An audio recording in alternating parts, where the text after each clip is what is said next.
एक राजा का विशाल फलों का बगीचा था।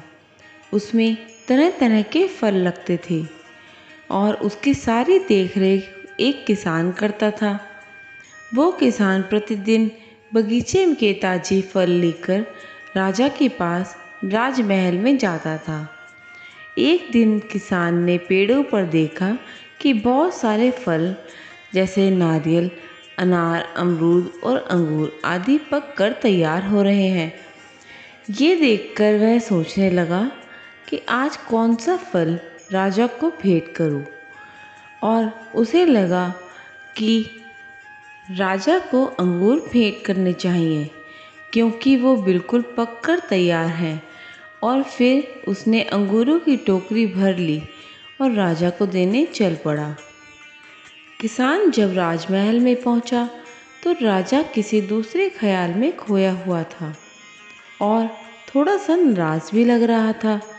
किसान ने रोज की तरह मीठे रसीले अंगूरों की टोकरी राजा के सामने रख दी और थोड़ी दूर भाग जाकर बैठ गया।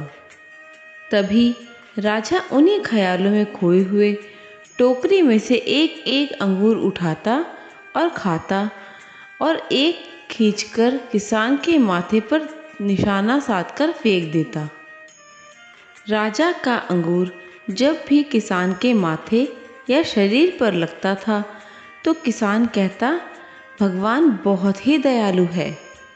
राजा फिर और जोर से अंगूर फेंक कर मारता और किसान फिर वही कहता, ईश्वर बड़ा ही दयालु है।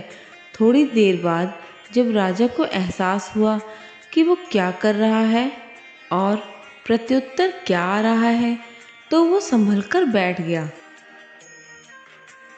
और फिर किसान से कहा, मैं तुम्हें बार बार अंगूर मार रहा हूँ और ये अंगूर तुम्हें लग भी रहे हैं, पर फिर भी तुम बार बार यही कह रहे हो कि ईश्वर बड़ा ही दयालु है। किसान बड़ी नम्रता से बोला, राजा जी, आज बाग में नारियल, अनार, अमरूद और अंगूर आदि फल तैयार थे, पर मुझे पता नहीं क्या हुआ। मैंने सोचा क्यों ना आज आपके लिए मैं अंगूर ही ले चलूं। अब लाने को तो मैं नारियल, अनार और अमरूद भी ला सकता था, पर मैं अंगूर लाया। यदि अंगूर की जगह अनार, नारियल या अमरूद रखे होते तो मेरा क्या हाल होता। इसलिए मैं कह रहा था, ईश्वर बड़ा ही दयालु है। इसी प्रकार ईश्वर भी हमारी कई मुसीबतों को बहुत ही हल्का कर हमें उस मुसीबतों से उबार लेता है। इसलिए कहा है, भगवान जो करते हैं अच्छा ही करते हैं। हमें हमेशा उनका शुक्रिया करना चाहिए, जो है उसके लिए भी और जो होने वाला है उसके लिए भी।